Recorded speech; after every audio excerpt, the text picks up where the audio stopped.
ศรีวิไลหาริพูนชัยระบือชื่อไกลทั่วแคว้นนานสมเป็นนครคนดีสมเป็นศักดิ์ศรีลานาสมคำชมว่าลำพูนเมืององค์พระธาตุเจ้าหาริพูนชัยผู้เมืองยิ่งใหญ่ท้องชนทั่วไทยเสสองลือนน้อมกล่าวเนื้อรอยพุทธบาทเหมือนทิพย์สถานแวววามส่องแสงพระธรรมแห่งพุทธองค์จามมาเทวีจอมราชินีทรง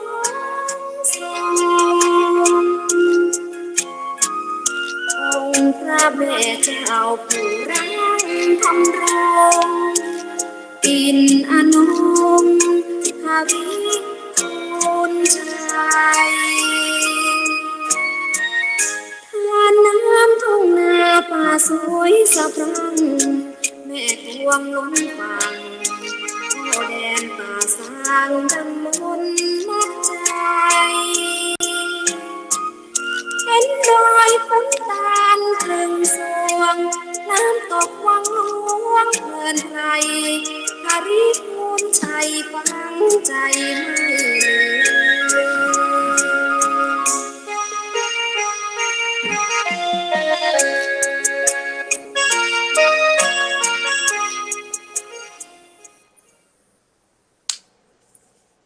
ขอความนอบน้อมจงมีแด่องค์สมเด็จพระสัมมาสัมพุทธเจ้าพระองค์นั้น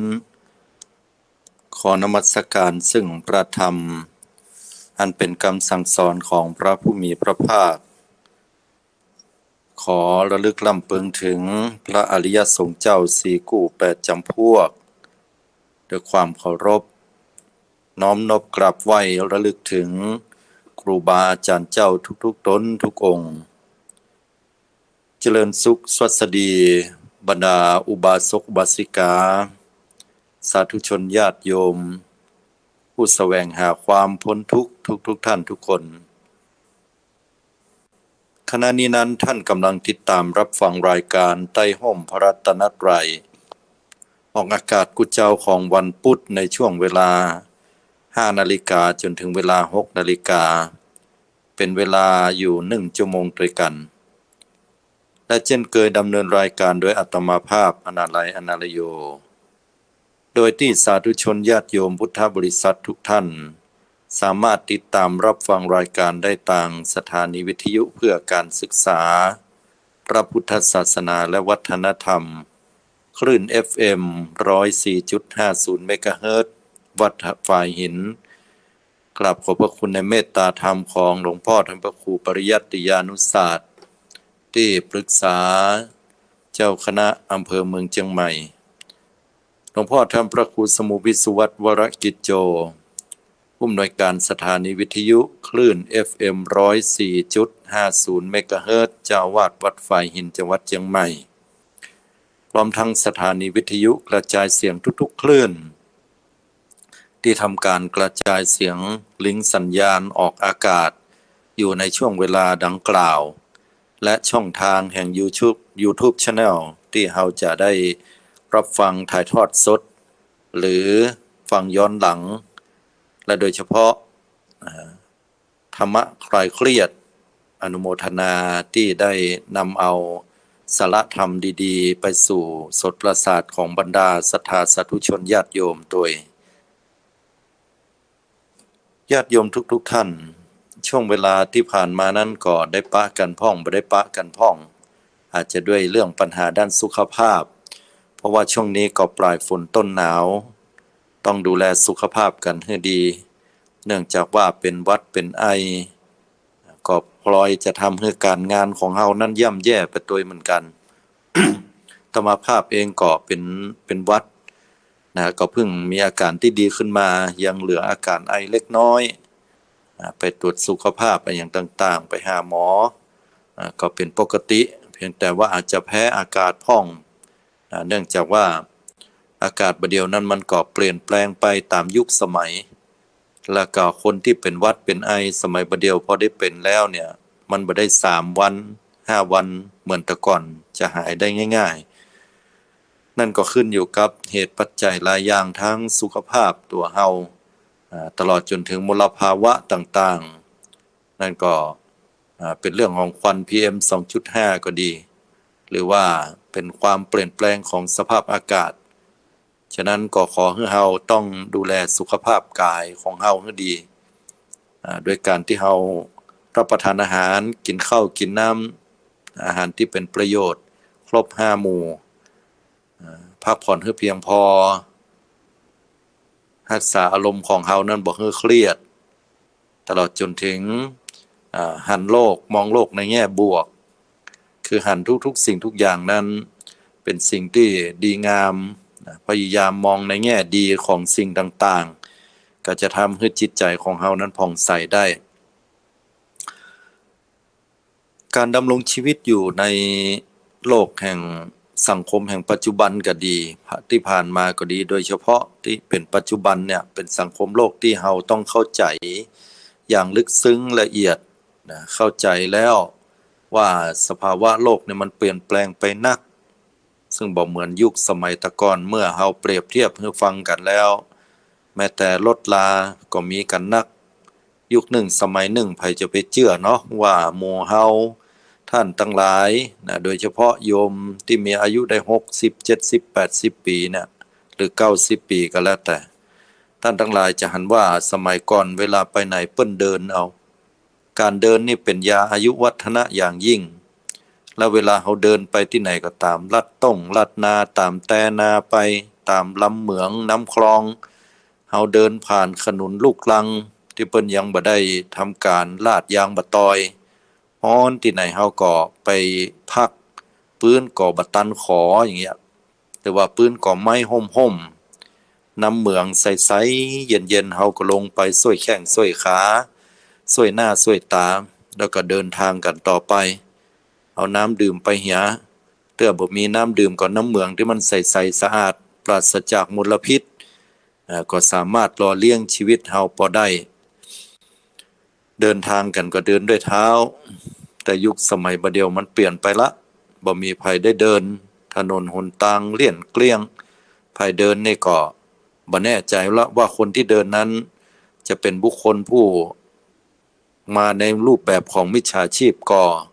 หรือว่าปัญหารถเปิ้นเสียก่อเนี่ยพอได้ยากก็เลยกลายเป็นอย่างที่เปลี่ยนแปลงไปหมดเนาะแม้แต่ว่าบัดเดี๋ยวนั้นก็ต้องมีมือถือกันทุกๆคนอันนี้ก็คือหูติ๊บตาติ๊บและญาติโยมทั้งหลายหูติ๊บก็ได้ยินหมดไผอู้อย่างที่ไหนอย่างใดบอกเนาะเฮาค่อยฮู้หมอสอนเรื่องอะไรอย่างก็เข้าไปที่ YouTube ไปที่TikTok กาหมู่นี้เนี่ยหมู่เฮาฮู้จักกันดีก็พิมพ์จิ้มเข้าไปแล้วก็กดไปเดี๋ยวมันตึงขึ้นมา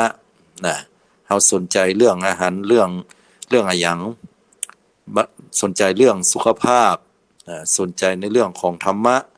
สนใจในเรื่องของรสสนใจในเรื่องของการปรุงอาหารสนใจในเรื่องของปัญหาสุขภาพการดูแลสุขภาพทั้งสุขภาพกายสุขภาพจิตเนี่ยเฮาก็สามารถที่จะฮู้ได้อันนี้คือความพิเศษหรือว่าเปิ้นฮ้องว่าหูติ๊บตาติ๊บหันกันหมดอยู่ต่างประเทศเป็นปัจจุบันโทรทางไลน์ก็ดีโทรทางแอปพลิเคชันอื่นก็สามารถที่จะอู้กันได้โดยที่บ่ต้องได้เสี่ยงสตางค์เพียงแค่ว่าติดเน็ตไว้เสียงเฉพาะเน็ตอินเทอร์เน็ตถ้าเน็ตมันเสถียรมี ความแรงของเน็ตดีก็สามารถอู้จากันบ่ติดขัดอันใดโลกมันเปลี่ยนไปหมดญาติโยมสาธุชนทุกท่านเฮาบ่ได้ไปตำหนิว่าโลกมันเปลี่ยนแล้วบ่ดีหรือดีอย่างใดบ่ว่าจะโลกสมัยตะก่อนหรือโลกปัจจุบันและโลกอนาคตที่จะมาเนี่ยมันขึ้นอยู่กับการกระทำของมนุษย์ทั้งนั้นว่าจะดีหรือบ่ดี ยุคสมัยตะก่อนนั้นชายหญิงเปิ้นมีความรักนวลสงวนตัวที่จะต้องให้เกียรติของแม่หญิงเพราะว่าเป็นเพศที่ด้อยกว่านะบอกว่าจะเป็นสรีระร่างกายตลอดจนถึงเพศนะว่าเป็นเพศแม่แล้วก็เป็นช้างเท้าหลังที่จะต้องโตยประจายคือหัวหน้าครอบครัวนั่นก็ได้แก่สามีตัวเก่าแต่ปัจจุบันนั้นสิทธิเท่าเทียมกันหมดบอกว่าไม่ยิงประจายรวมไปถึงเพศที่3เปิ้นเอาก็จะหันว่า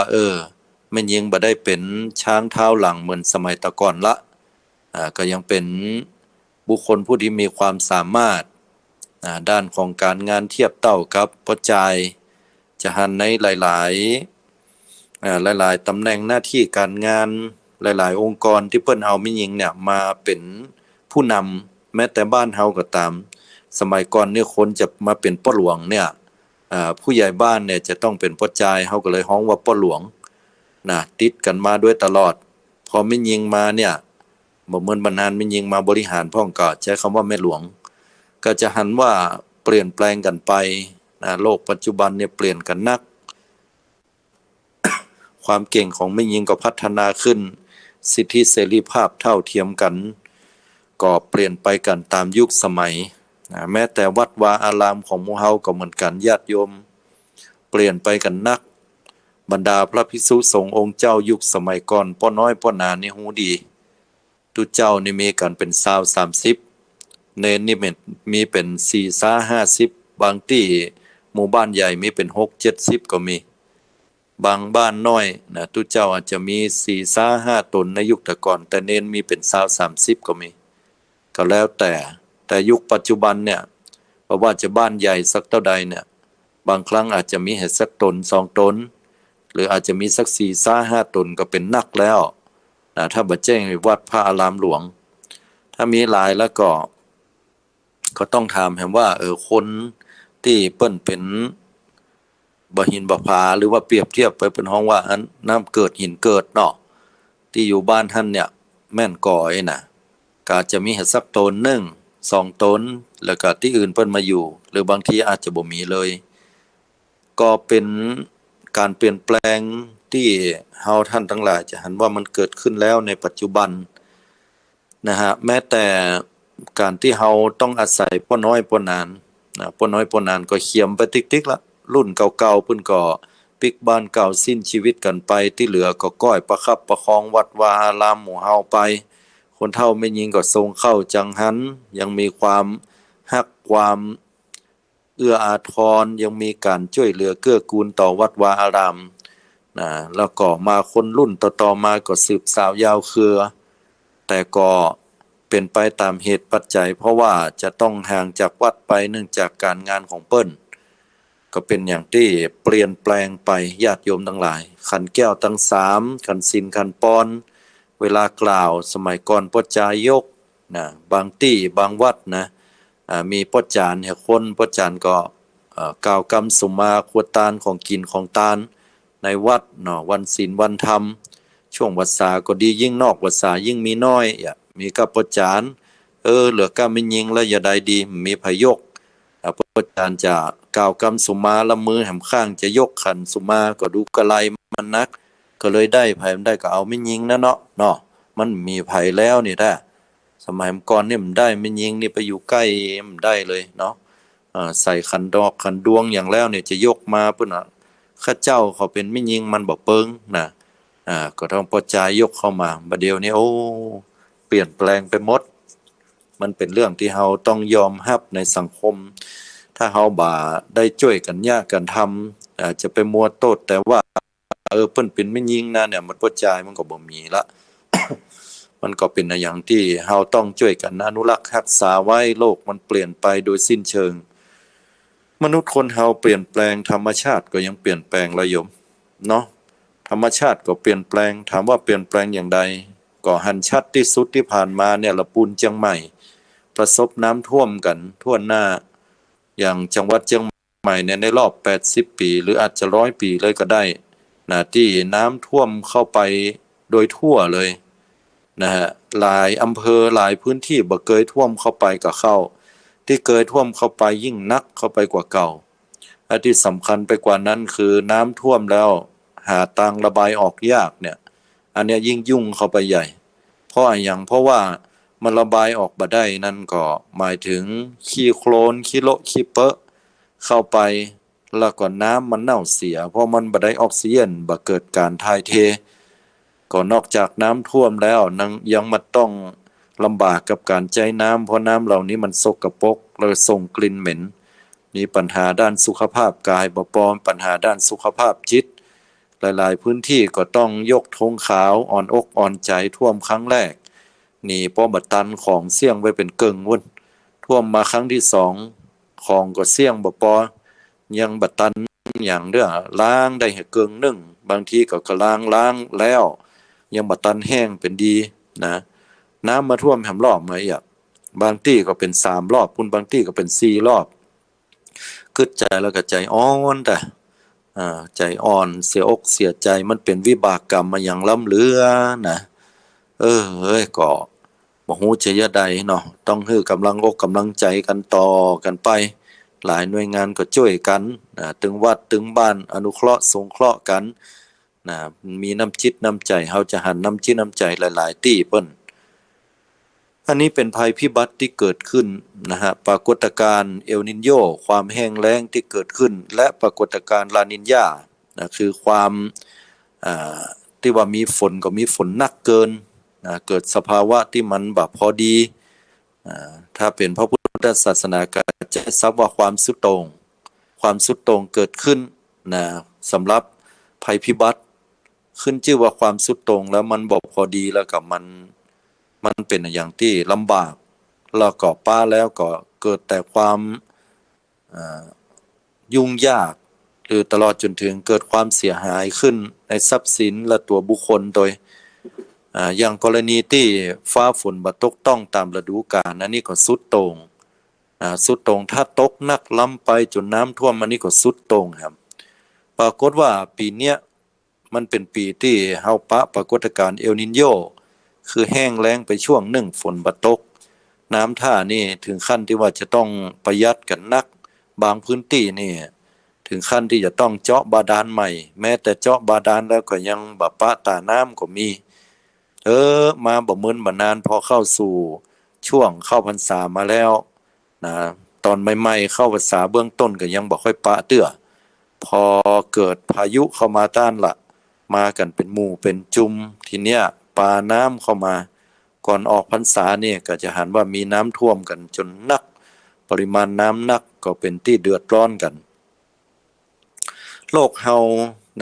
เปิ้นได้กล่าวไว้เนาะในกรมอุตุนิยมวิทยาก็ดีหรือทางธรณีวิทยาก็ดีก็จะหันในเรื่องของดินสไลด์นั่นสาเหตุมันเกิดจากการที่ปริมาณน้ำฝนเนี่ยมันมีปริมาณนักเกินไปแล้วบนดอยบ่มีต้นไม้ต้นตอกที่จะคอยโอบอุ้มหากของมันก็ดีหรือว่าป่าไม้ที่คอยโอบอุ้มแผ่นดินไว้จักไว้เนี่ยมันบ่มีหรือว่ามีปริมาณน้อยพอฝนตกลงมานักๆแล้วเนี่ยปริมาณน้ำเหล่านั้นแผ่นดินนั้นมันบ่สามารถที่จะรองรับไว้ได้ที่สุดพอน้ำมันนักเข้าเนี่ยมันซึมลงทางพื้นนักเข้ามันก็ร่วนลงมาก็วะ บ้านเฮาของว่าดินสไลด์กันนี่น่ะดินสไลด์มันไหลไปก็พอไหลไปแล้วก็ลงมาทางลุ่มก็กลายเป็นดินโคลนต่างๆขี้เปอะนะไปกับน้ำเฮาจะหันว่าไปกองเป็นตี้แล้วปรากฏการณ์เนี้ยในอนาคตอันใกล้เฮาก็จะปะนักขึ้นเปิ้นว่าอย่างนั้นเนาะเพราะว่าสภาวะปรากฏการณ์เรือนกระจกโลกเฮานี่เกิดความร้อนขึ้นร้อนนักเข้าแล้วมันมีผลต่อระบบน้ำทะเลเนี่ยปกติมีอุณหภูมิที่เป็นปกติของเปิ้นอยู่หม้ออันน้ำทะเลมันก็จะส่งผล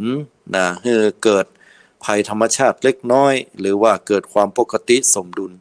แต่พอระดับน้ำทะเลที่มันมีความร้อนเพิ่มขึ้นสักองศาเนี่ยการเปลี่ยนแปลงมันเกิดขึ้นญาติโยมทั้งหลายมันจะมีภาวะกระตุ้นให้เกิดพายุเกิดขึ้นนักปัดเข้ามาสู่สถานที่แต่ละประเทศอย่างของเฮานี่ก็จะมาในส่วนของ ตั้งประเทศเวียดนามเข้ามาตั้งประเทศเวียดนามมาตั้งลาวมาตั้งอย่างเนี้ยก็เข้ามาสู่เมืองไทยเฮา เข้ามาแล้วเนี่ยก็ปะปัญหาฝนตกฝนตกกันปริมาณก็มีน้ำหนัก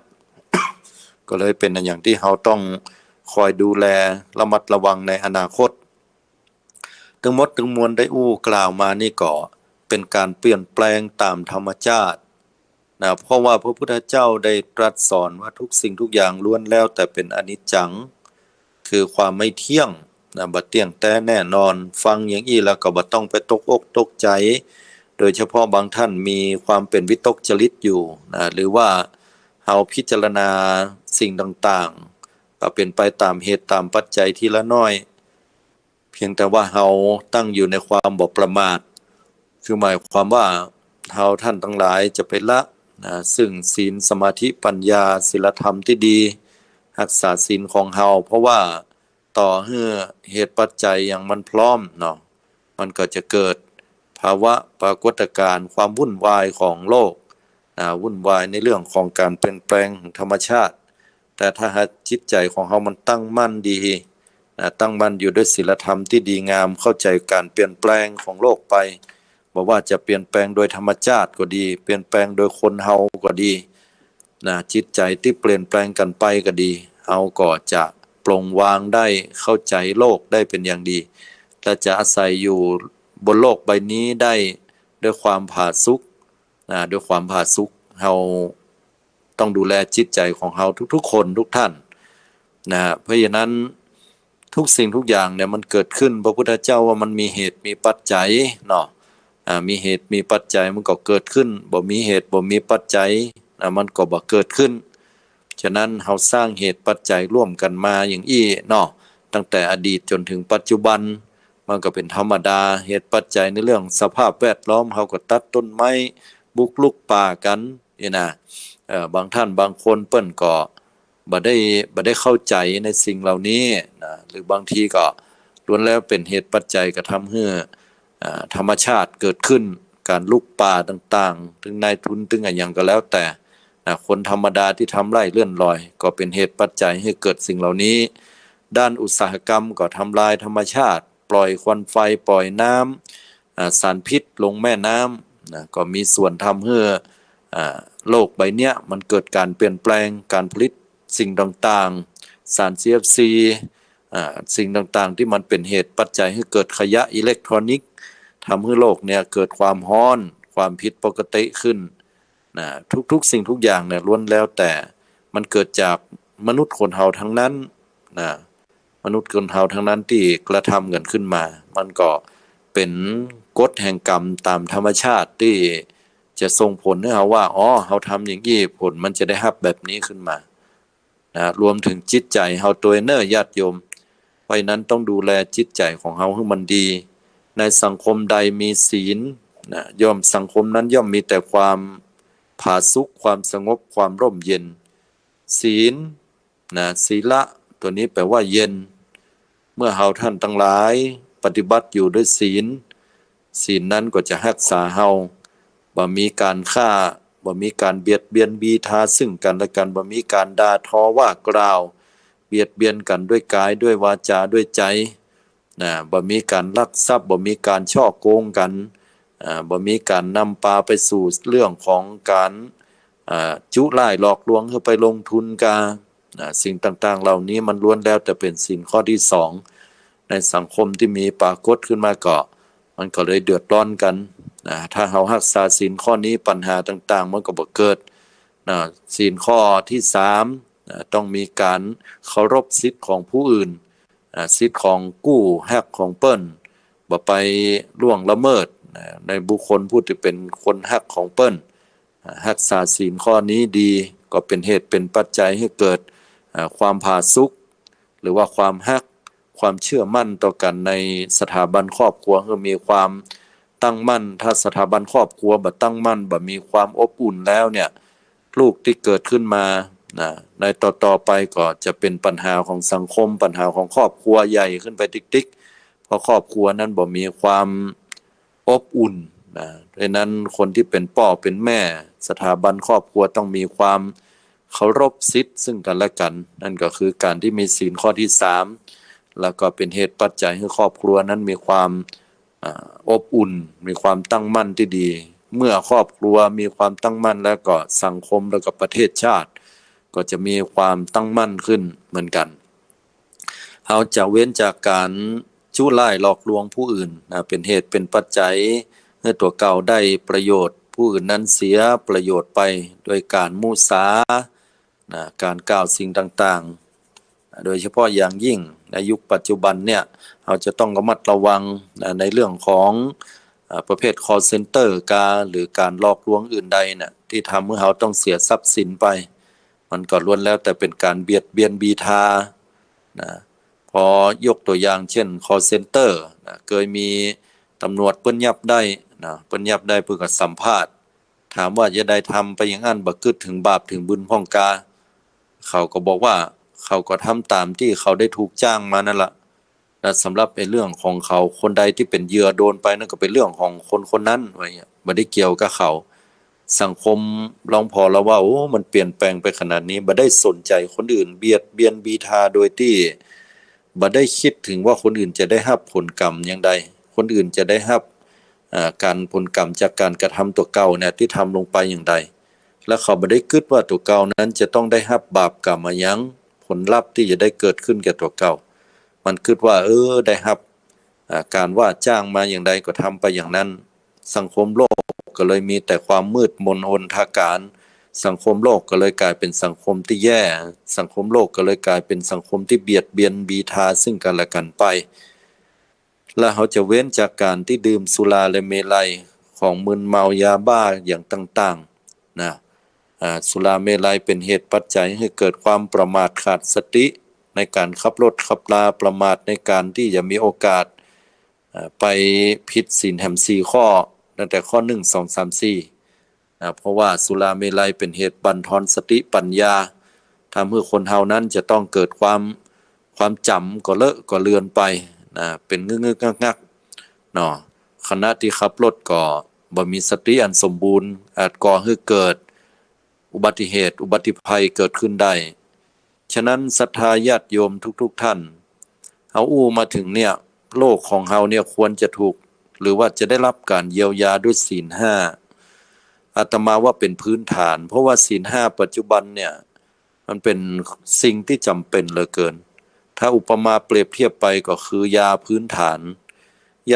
นที่จะต้องมาเยียวยาจิตใจของคนเฮาก่อนแล้วก็ได้แก่เรื่องของศีล5เพราะว่าอย่างอื่นแล้วเนี่ยถ้าศีลดีแล้วเนี่ยสมาธิก็จะตั้งมั่นเมื่อสมาธิตั้งมั่นปัญญาก็เกิดปัญญาก็จะรุ่งเรืองตั้งมั่นขึ้นเหมือนพุทธองค์ได้ทรงตรัสสอนว่าศีลที่อบรมดีแล้วปฏิบัติให้ดีแล้วย่อมเป็นเหตุเป็นปัจจัยให้สมาธิตั้งมั่นสมาธิที่อบรมดีแล้วปฏิบัติดีแล้วย่อมเป็นเหตุปัจจัยให้ปัญญานั้นเกิดความตั้งมั่นรุ่งเรืองเจริญขึ้นฉะนั้นศีลเนี่ยสำคัญอย่างยกตัวอย่างว่าใครจะไปทำสมาธิภาวนากำหนดลมหายใจเข้าออกโยมลองสังเกตถ้าว่าใครที่บ่เคยปฏิบัติเนี่ยเพราะว่าศีลมันบ่เป็นปกติมาก่อนพอศีลบ่เป็นปกติมาก่อนลองนั่งสมาธิแต่มันตึงนั่งบ่ได้ใจมันตึงวนเวียนไปกึดไปเรื่อยมันกึดแต่การที่จะเบียดเบียนกันกึดแต่การจะหาช่องทางในการลักทรัพย์เปิ้นประพฤติผิดในกามมุสาวาทซ้อหาในอันที่จะดื่มสุราและเมลัยต่างๆการส่วนเสเฮฮาฟุ้งซ่านกันออกไปเมื่อใดที่เรามีศีลนั้นดีแล้วเนี่ยจิตมันก็ต้อมหรอมันบ่ได้ไปกังวลเรื่องอื่นเป็นสัมมาอาชีวะบ่ได้เบียนคนอื่นเขาอันนี้แหละมันก็เวลาทำสมาธิแล้วมันโปร่งมันโล่งมันสบายเวลานั่งสมาธิก็บ่ต้องคอยกังวลใจว่าภัยจะมาฆ่ามาแกล้งตัวเก่านี่แม่นก็เพราะคนที่ละเมิดศีลข้อ1นั้นได้ไปทำร้ายผู้อื่นก็กลัวผู้อื่นมาทำร้ายตัวเก่ามันก็จะบ่เป็นอันตสุขตาบานจิตใจมันก็จะคิดอยู่หั่นตลอดว่ามันจะเอาหยังมาเป็นสมาธิแม่นก็คนไปลักของเปิ้นไปแมดไปจกไปช่อโกงไปหากลอุบายอันใดที่เป็นเหตุปัจจัยให้ตัวเก่าได้ร่ำได้รวยแต่ว่า ตัวเก่านั้นก็อยู่บ่เป็นสุขนอนหลับก็บ่เป็นสุขเช่นใดมานั่งสมาธิแล้วจะเป็นสุขได้วิบากกรรมเหล่านั้นก็วนอยู่ในจิตในใจวนอยู่ในหัวนี่ละถึงนั่งสมาธิแล้วมันบัดสงบสักเตื้อคนที่บ่เคารพสิทธิ์ของผู้อื่นล่วงละเมิดกันไปก็เป็นเหตุปัจจัยให้นั่งอยู่ที่ไหนสมาธิที่ไหนมันก็บ่มีความสงบโดยวิบากกรรมเหล่านั้นกลัวว่าแฟนเพิ่นจะมาฮู้กาหรือว่าจะยะใดจะนึ่งกาหรือว่าแฟนตัวเก่าก็จะฮู้เรื่องบ้านก็จะแตกสลายขาดสมาธิมันก็บ่ตั้งมั่นล่ะโยมก็นั่งไปนั่งมาก็ จุร้ายหลอกลวงผู้อื่นเนาะศีลข้อนี้มันบ่ตั้งมั่นก็เป็นเหตุปัจจัยให้คิดว่าโอ้แล้วเขาจะเชื่อเฮาก็กลัวเพิ่นฮู้ว่าวันหนึ่งเนี่ยเฮาจุเปิ้นเฮาจุเขาไปแล้วเขาก็จะบ่เชื่อมั่นในตัวเฮาหรือว่ากรรมกรรมจุของเฮาเนี่ยอาจจะเป็นเหตุปัจจัยให้คนอื่นได้เดือดร้อนเฮาเองเมื่อเขาฮู้เฮาอาจจะติดคุกติดคอกเพราะว่าเฮานั้นได้ไปจุร้ายหลอกลวงแล้วก็มีผลเกี่ยวเนื่องกับกฎหมายบ้านเมืองตัวมันจะไปนั่งสมาธิอันใดให้ได้มีสมาธิขึ้นญาติโยมยิ่งดื่มสุราเมลัยมาแล้วมานั่งสมาธิก็บ่ต้องถามถึงมันบ่ตั้งมั่นอยู่แล้วขนาดมันยืนบ่ได้มันยังบ่ตั้งมั่นเรื่องอย่างมานั่งสมาธิแล้วจิตมันจะตั้งมั่นมันเป็นไปบ่ได้เนาะนั้นศีล5ข้อนี่สำคัญที่สุดเป็นบาดฐานพื้นฐานของสังคมไทยของเฮาที่เฮาควรที่จะได้รับการเยียวยาหรือนำมาพิจารณาแล้วก็นำเอาศีล5เนี่ยกลับมาสู่จิตใจของเฮาให้ตั้งมั่นเมื่อศีลตั้งมั่นแล้วเฮาก็ก้อยฝึกสมาธิใหม่ๆก็ล้มพ่องตั้งพ่องต่อให้ศีลเฮาตั้งมั่นดีเหมือนกันแต่ว่าใหม่ๆก็เฮาคิดนั้นคิดนี้เรื่องการเรื่องงานที่เป็นกุศลอยู่สักกรรมหนึ่งมันก็จะตั้งมั่นได้ไวได้ดีกว่าคนที่บ่มีศีลพอตั้งมั่นแล้วก็เป็นสมาธิที่ดีหลายๆท่านหลายคนที่บอกว่าไปนั่งสมาธิเนอะพอนั่งสมาธิแล้วระวังเป็นผีบ้านะไอ้การที่จะเป็นผีบ้าได้นั่นก็เพราะว่าคนที่ไปนั่งนะมันบ่มีศีลศีลมันชำรุดศีลมันบ่ตั้งบ่มั่นศีลนี่แหละที่จะรักษาคนปฏิบัติบ่ให้เป็นบ้าเป็นวอคนที่มีศีลดีแล้วเทวดาก็รักษาคนที่มีศีลดีแล้วไปนั่งสมาธิที่ไหนก็สงบสงัดคนมีศีลดีแล้วปัญญาก็เกิดเรืองรองเพราะว่าศีลเป็นเหตุให้เกิดสมาธิเมื่อสมาธิอันตั้งมั่นดีแล้วเป็นสัมมาสมาธิปัญญานั่นก็เป็นปัญญาที่บริสุทธิ์เป็นปัญญาที่ดีงามบ่ลงไปตามภาวะของสมาธิที่ลงกันไปอันนี้สำคัญที่สุดก็คือศีลถ้าศีลดีสมาธิดีปัญญาดีศีลบ่ดีสมาธิก็ผิดเพี้ยนไปปัญญาก็ผิดเพี้ยนไปก็จะหันนั้นหันนี้หันในอย่างที่แปลกๆร่างบ่ร่างก็อย่างเปิ้นว่านั่นเกิดเป็นผีบ้าผีวอขึ้นมาเปิ้นไปตักว่าเป็นลูกของเทวดาตักลูกเป็นลูกของพระอินทร์ก็เชื่อเนี่ยด้วยอำนาจของจิตที่มันถูกหลอกหรือเป็นนิมิตของสมาธิอันมีศีลอันบ่บริสุทธิ์เนี่ยเป็นบาดฐานฉะนั้นถ้าไผก็ตามนั่งสมาธิแล้วมันบ่ค่อยสงบหรือว่านั่งสมาธิละหันนั้นหันนี้บ่อยโดยที่ว่าเริ่มที่จะบ่ใจเป็นไปตามแนวทางของพุทธเจ้าแล้วเนี่ยให้มาเช็คศีลของเฮาศีล5ถ้าสมณเณรก็ศีล10ตัวเจ้าก็227เฮาถ้าศีลตั้งมั่นอันเดียวอุบาสกวิสิกาศีล8เนาะถ้าศีลตั้งมั่นดีแล้วเนี่ยสมาธิมันเกิดง่ายแล้วก็เป็นสัมมาสมาธิที่ดีที่ถูกต้องตรงตามคำสอนของพุทธเจ้าโดยสรุปความก็คือว่าศีลเนี่ยมีความสำคัญต่อสังคมปัจจุบันที่เกิดการเปลี่ยนแปลงไปนักศีลเกิดขึ้นก็เป็นเหตุปัจจัยให้โลกนั้นมีความเย็น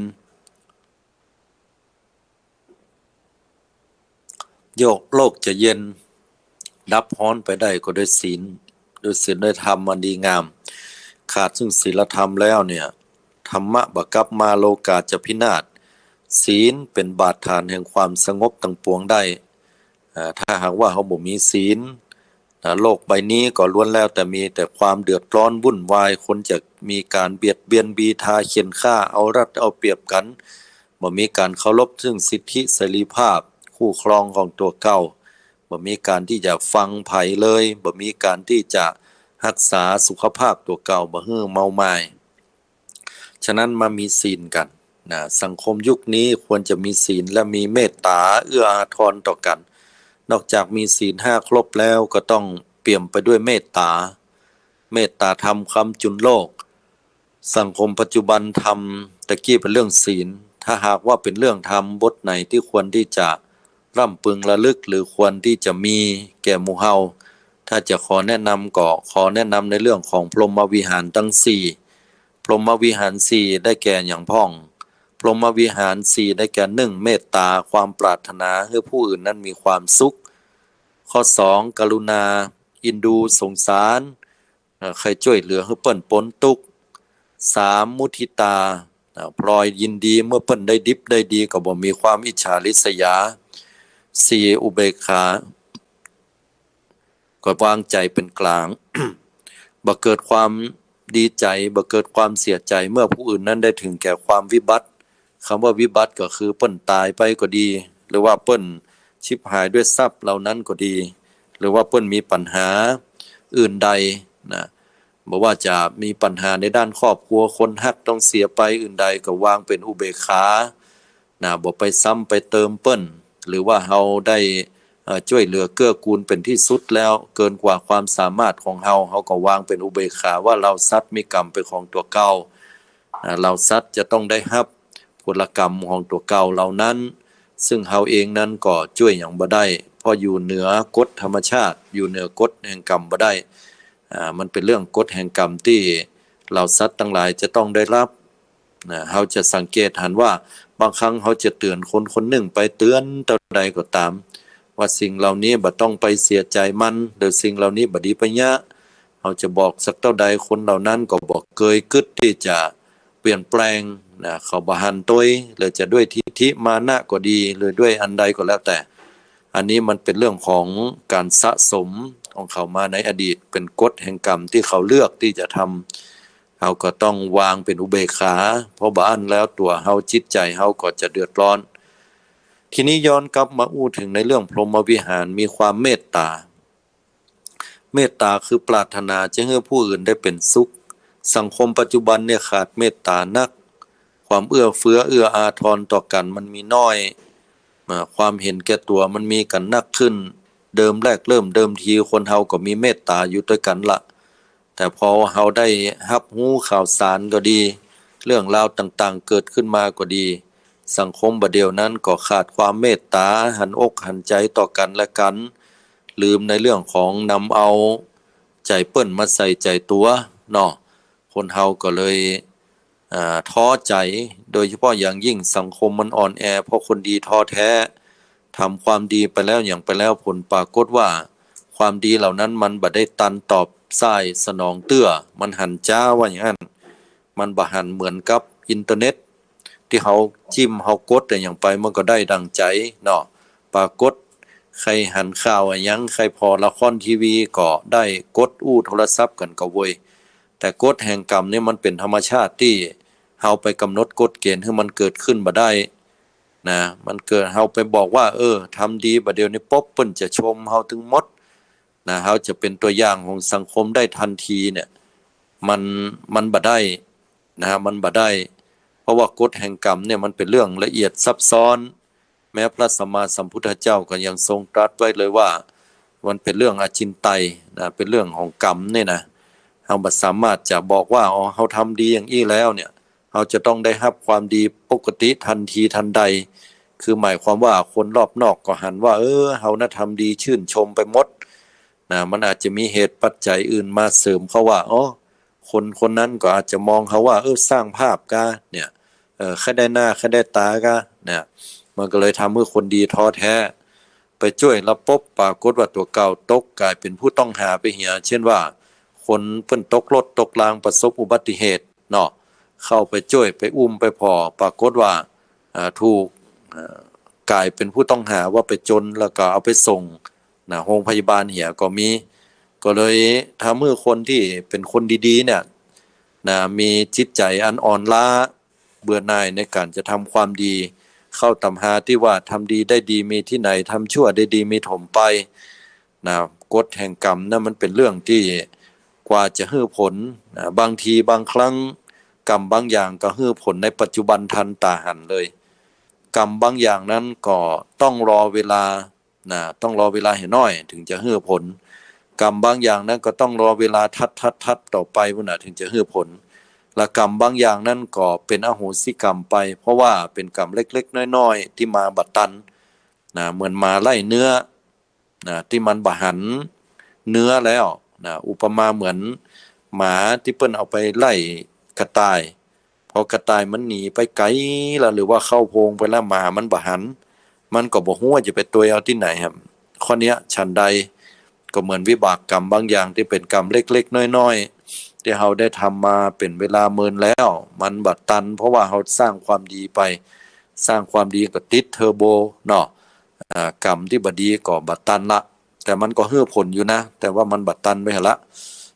พอมันบัดตันนักเข้าก็เป็นกลายเป็นอโหสิกรรมไป ทีนี้ศรัทธาญาติโยมทั้งหลายการที่เราอยู่ในสังคมปัจจุบันต้องมีกรุณามีนอกจากมีเมตตาปรารถนาดีต่อผู้อื่นเปิ้นโอ้คนมีน้ำท่วมเนี่ยหันแล้วก็เป็นดีอินดูเนาะความอินดูหันแล้วเกิดความเมตตาปรารถนาที่เปิ้นพ้นจากความทุกข์ไปเกิดความสงสารอินดูก็นำเอาของต่างๆไปฮื้อไปมอบฮื้อกันก็ดีถ้าคนเฮาสังคมโลกบ่เบียดเบียนกันอู้จากันดีๆด้วยคำอู้อันเหมาะอันควรแม้แต่อยู่ในสื่อออนไลน์อย่างต่างๆเนี่ยเฮาแสดงความคิดความหันยุคปัจจุบันมีเมตตาเป็นที่ตั้งเนาะนึกถึงกุศลกรรมบทนึกถึงวจีทุจริต4วจีสุจริต4ว่าพูดเท็จพูดส่อเสียดพูดคำหยาบพูดเพ้อเจ้อแล้วสังคมโลกนี้ก็จะมีแต่ความสงบผาสุกกันเกิดขึ้นเนาะฉะนั้นแล้วเนี่ยเฮาท่านทั้งหลายก็มาพอว่าเฮาต้องมีความกรุณาปราณีช่วยเหลือผู้อื่นสังคมก็จะมีแต่ความชื่นบานมีมุทิตาพลอยยินดีบ่มีความอิจฉาริษยาหันเปิ้นได้ดีก็ทนอยู่บ่ได้มีหาอุบายหาเหตุหาเรื่องหาราวที่จะทำให้คนอื่นนั้นต้องตกต่ำหรือว่ามีอันต้องเป็นไปหรือว่ามีอันต้องชิบหายในทรัพย์ในสินในตำแหน่งหน้าที่การงานชื่อเสียงของเปิ้นอันนี้ก็ด้วยอำนาจของคำว่าอิจฉาริษยาซึ่งตรงกันข้ามกับคำว่ามุทิตาผู้ที่มีมุทิตาหรือมุทิตาพลอยยินดีจะบ่มีความอิจฉาริษยาอยู่หันคนอื่นเปิ้นได้ดีแล้วก็พลอยชื่นชมยินดีพอใจโดยอนุโมทนาว่าโอ้เปิ้นยะได้เนาะชื่นชมยินดียอมรับเฮามันยะยังบ่ได้เด้อเหรอเฮาก็จะพยายามแล้วก็มองตัวเก่ายังเข้าใจว่ามันเป็นหยังเปิ้นมีความเก่งด้านนั้นเฮาก็เก่งด้านนี้คนเฮาบ่มีไผที่จะเก่งไปเหี่ยวกุอย่างสมบูรณ์แบบไปเหี่ยวกุอย่างมันเป็นไปบ่ได้มีคนถามเหมือนกันว่าระดับนายกกับระดับขี้เหล้าหลวงว่าอันไหนสำคัญกว่ากันเฮาก็บอกว่าระดับนายกกะขี้เหล้าหลวงเปิ้นมาเอากันนะบ่ได้เหมือนกันญาติโยมทั้งหลายเฮาต้องมองความดีของเปิ้นนายกบอกว่านายกตำแหน่งไหนก็ตามก็ต้องเก่งการบริหารอยู่ละบริหารจัดการเป็นที่พึ่งของประชาชนอันนี้คือข้อเด่นของเปิ้นข้อดีส่วนขี้เหล้าหลวงเฮามาพอมันบ่เป็นซากเป็นสีอย่างทั้งอย่างสักอย่างแต่หารู้ไหมว่าเวลากางเต็นท์เมื่อใดก็ได้ขี้เหล้าหลวงนำไปกางเต็นท์นี่อันนี้อาตมากำลังให้ฟังว่าเฮามองในแง่บวกของเปิ้นบ่ได้มองในแง่ลบถ้าเฮามองในแง่บวกก็จะหันว่าเนี่ยนายกก็บ่สามารถจะมากางเต็นท์ให้ได้เนาะก็ต้องเป็นผู้บริหารขี้เหล้าหลวงก็บ่สามารถที่จะไปบริหารงานได้เพราะว่าคนเฮามันมีความเด่นคนเฮามันมีข้อดีที่แตกต่างกันฉะนั้นแล้วเฮาเข้าใจเงี้ยเฮาจะมีแต่คำว่ามุทิตาพลอยยินดีผู้อื่นหันผู้อื่นว่าเปิ้นคนเฮามันเป็นอย่างงี้มีเมตตากรุณามุทิตาต่อกันแล้วก็ให้อภัยซึ่งกันและกันได้สุดท้ายก็เป็นอุเบกขาอย่างที่บอกว่าเฮาคอยที่จะช่วยเหลือเกื้อกูลเขาไปละถึงเวลาหนึ่งเนี่ยเฮาก็ต้องปล่อยยกตัวอย่างเช่นว่า เกิดน้ำท่วมขึ้นมาเนี่ยเขาเกิดความเมตตาสงสารเมตตาปรารถนาดีมีความสงสารอินดูทำเข้ากล่องไปเอาของไปบริจาคเฮาดีอกดีใจแล้วว่าน้ำท่วมเนี่ยน้ำมันไปหมดละเข้าสู่ภาวะปกติแล้วเฮาก็ต้องวางอุเบกขาบ่ใช่ล้อไปช่วยเพิ่นตลอดชีวิตของเพิ่นหรือว่าช่วยแล้วเนี่ยได้ในระดับหนึ่งเฮาบ่สามารถจะช่วยได้ถึงหมดก็บ่ต้องไปเป็นทุกข์กับสิ่งเหล่านั้นถ้าเป็นทุกข์ก็เดือดร้อนใจตัวเก่าบ่ได้มันบ่ใช่เหตุที่เฮาจะต้องไปเบิกธนาคารแม้มีเงินอยู่ 200,000 อินดูชาวบ้านเปิ้นนี่นะบ้านนั้นก็ค้างบ้านนั้นบ้านนั้นก็ค้างบ้านนั้นบ่ฮู้สิเฮ็ดใดก็เลยเบิกสตางค์ถึงหมดตัวเก่าแห่ง 200,000 ปลายบ่พอยังบ่กุ้มเตื้อก็ไปกู้หนี้ยืมสินแล้วไปช่วยเหลือคนน้ำท่วมอันนี้มันใช่เหตุที่ควรจะทำเพราะว่าเราต้องช่วยเหลือตามที่เราจะช่วยได้ตามความสามารถของเราแล้วที่เหลือนั้นเนี่ยก็ปล่อยเป็นอุเบกขาคือช่วยเต็มที่ก่อนเราต้องช่วยเต็มที่ก่อนแล้วก็หน่วยงานอื่นเพิ่นก็จะได้ช่วยกันอยู่พอถ้าจะใดจะหนึ่งเราก็วางเป็นอุเบกขาคือวางเฉยให้เข้าใจอย่างแจ่มแจ้งว่าอ๋อช่วยอย่างเต็มที่ความสามารถแล้วนะมันต้องเป็นความเต็มที่แต่ที่เขาช่วยไปแล้วช่วยอย่างอี้ได้นอกเหนือจากนั้นมันจะเดือดร้อนเฮาก็วางใจเป็นกลางเหียเนาะอันเนี้ยเฮาถึงจะอยู่ในสังคมด้วยความผาสุกใจเฮาอยู่ในสังคมด้วยความเอ็นดูสงสารเฮาอยู่ในความสังคมด้วยความเข้าใจซึ่งกันและกันก็ด้วยการที่เฮามีธรรม4ประการคือพรหมวิหารธรรมเป็นเครื่องอยู่ของผู้ประเสริฐ4ประการคือเมตตาความปรารถนาดีให้ผู้อื่นนั้นจะได้มีความสุขกรุณาอินดูสงสารเมื่อเปิ้นมีความทุกข์แล้วเขาต้องการจะให้เปิ้นพ้นทุกข์มีวิธีมีอุบายไปปลอบใจเปิ้นกาให้กำลังใจเปิ้นกาบ่เหยียบบ่ย่ำในยามลำบากทุกข์ยากเป็นเพื่อนเป็นมิตรที่ดีมุทิตาปล่อยยินดีเวลาเปิ้นได้ดิบได้ดีเจริญก้าวหน้าหน้าที่การงานมีความสุขบ่มีโรคภัยไข้เจ็บถอยรถออกมาใหม่ก็ดีมีเงินคำกำก้ายังเฮาบ่มีความอิจฉาริษยาบ่มีความปองร้ายอาฆาตพยาบาทบ่มีเหตุปัจจัยที่จะทำให้เฮานั้นไปทำลายเปิ้นอันนี้ก็เรียกว่ามีมุทิตาและมีอุเบกขาวางเฉยเหียจากการที่เฮาต้องประสบกับสิ่งที่เฮาได้ไปช่วยเหลือเกื้อกูลหรือตักเตือนว่ากล่าวหรืออื่นใดก็แล้วแต่ถ้าว่านอกเหนือจากนั้นแล้วมันจะทำให้เฮาเดือดร้อนใจก็วางเป็นกลางไปอันนี้คือทำ4ประการเนาะฉะนั้นในวันนี้ได้มาอู้ในเรื่องของศีล5ข้ออันเป็นบาดฐานของสังคมไทยที่ควรจะมีแล้วก็ทำ4ข้อนั่นก็ได้แก่พรหมวิหาร4เมตตากรุณามุทิตาอุเบกขาทำ2ประการนี้ในวันเนี้ยพิจารณาแล้วว่าเหมาะสมที่สังคมไทยเฮาควรที่จะมีและสังคมไทยเฮาถ้าน้อมเอาศีลธรรมเหล่านี้ไปปฏิบัติแล้วบอกว่าจะเป็นสมณะชีพราหมณ์หรือบรรดาฆราวาสญาติโยมก็จะทำให้สังคมโลกเนี้ยมีแต่ความผาสุกสังคมโลกนี้ก็จะเบียดเบียนบีทากันน้อยลงไปเรื่อยๆสังคมโลกนี้ก็จะล้วนแล้วแต่มีแต่คำว่าเมตตากรุณามุทิตาอุเบกขามีน้ำจิตน้ำใจต่อกันและกันและสังคมโลกนี้ก็จะน่าอยู่เป็นสังคมโลกที่ร่มเย็นด้วยศีลธรรมอันดีงามของพระสัมมาสัมพุทธเจ้าฉะนั้นก็ขอฝากพี่น้องศรัทธาญาติโยมพุทธบริษัททุกท่านให้ได้มีศีลธรรมที่ดีงามฝากถึงแก่ทุกท่านทุกคนไว้ตยเนาะสัปดาห์แต่ละสัปดาห์นั้นบางสัปดาห์อาตมาเองก็ได้มาปะกับศรัทธาญาติโยมบางครั้งก็บ่ได้ปะด้วยเหตุปัจจัยหลายอย่างพอเหตุปัจจัยพร้อมก็มีโอกาสได้มาปะกันอย่างนี้เนาะเหตุปัจจัยบ่พร้อมก็บ่ได้ปะก็ขอให้หมู่เฮาทุกท่านจะไปละในธรรมของพระสัมมาสัมพุทธเจ้าเพราะว่าขอได้นำเอาพุทโธวาทโอวาทของพระพุทธองค์ก่อนปรินิพพานพระองค์ท่านก็ได้ตรัสสอนให้หมู่เฮาอย่าได้ตั้งอยู่ในความประมาทอปมาเทนะสัมปเททะท่านทั้งหลายจงยังความบ่ประมาทให้ถึงพร้อมก็คือเฮาบ่ประมาท ทำทุกสิ่งทุกอย่างอย่างมีสติบ่ประมาทว่าเฮานั้นยังหนุ่มแน่นอยู่ยังบ่มีโรคภัยไข้เจ็บหยังบ่ประมาทว่าเฮายังอยู่ดีกินหวานนะเฮายังมีสุขภาพแข็งแรงบ่ประมาทว่าเฮานั้นเป็นผู้ที่มีทรัพย์สินเงินทองและร่ำรวยเงินทองเฮามีนักบ่ประมาทว่าเฮายังมีวัยอันน้อยอันหนุ่มแน่นบ่ประมาทในเรื่องของหน้าที่การงานบ่ประมาทในการศึกษาร่ำเรียนในธรรมของพระสัมมาสัมพุทธเจ้าเฮาตั้งอยู่ในความบ่ประมาทเฮามีสติเจริญตามอริยมรรคมีองค์8ประการที่พระพุทธเจ้าทรงตรัสสอนเฮาอยู่กับลมหายใจเข้าหายใจออกฝึกการปฏิบัติได้ละญาติโยมทั้งหลาย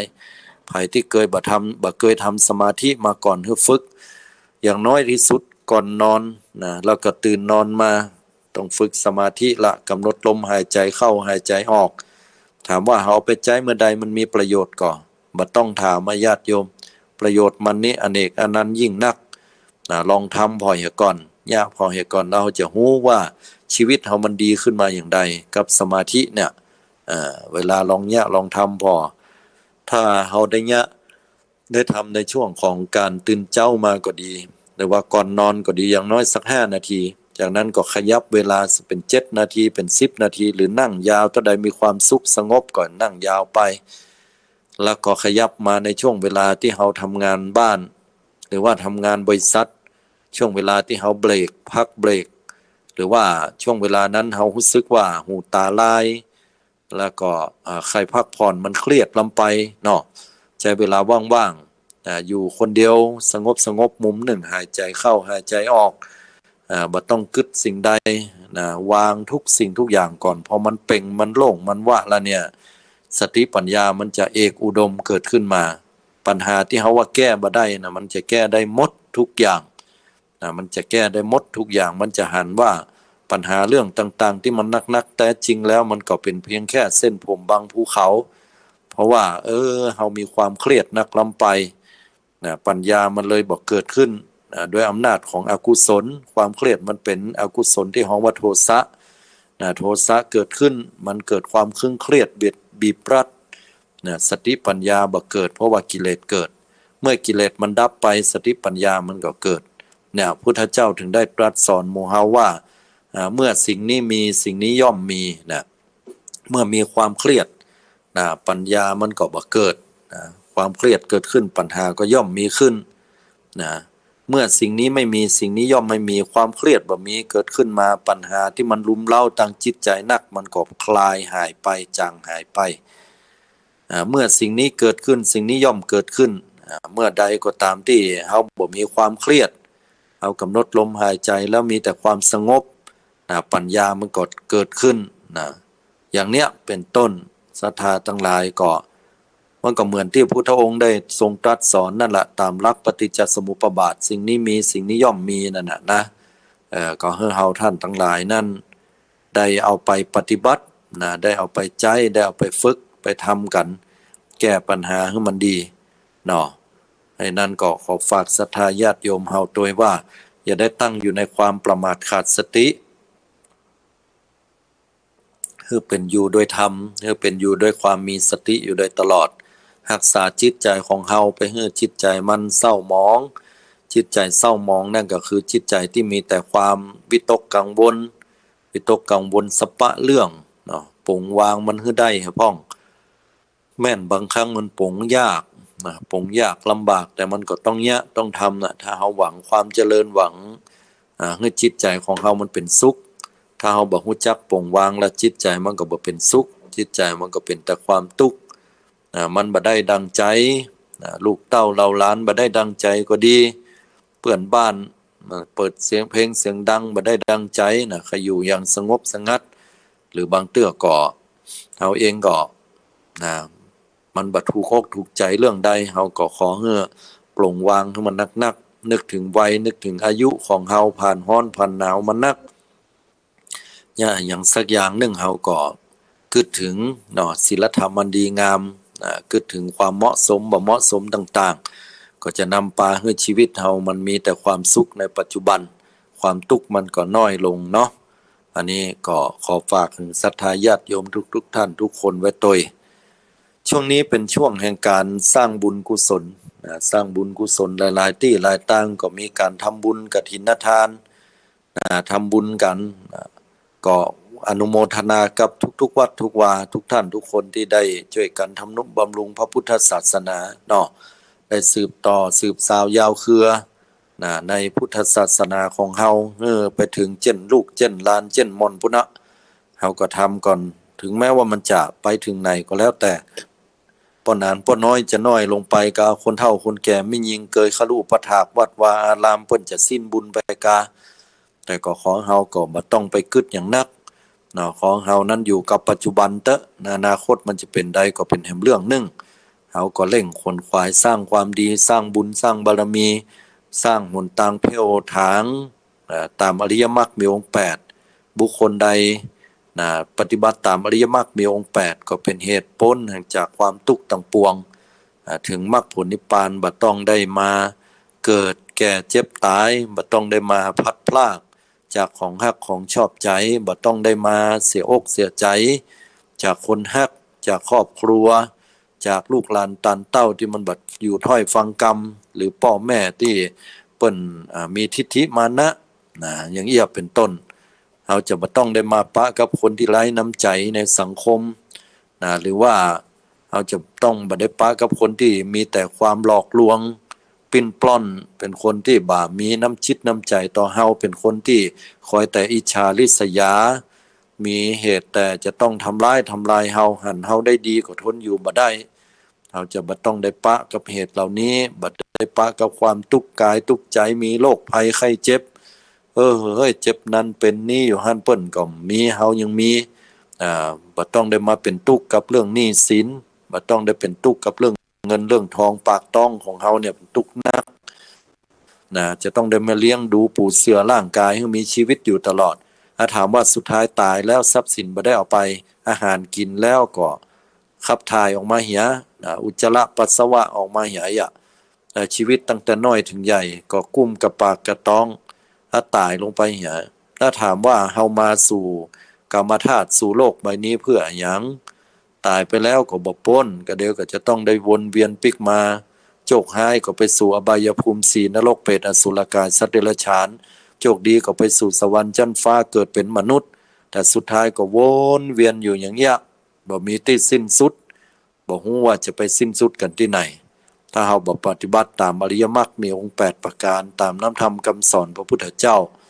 ฉะนั้นก็ขอเฮาฝากไว้และอริยมรรคมีองค์8จะปฏิบัติอย่างใด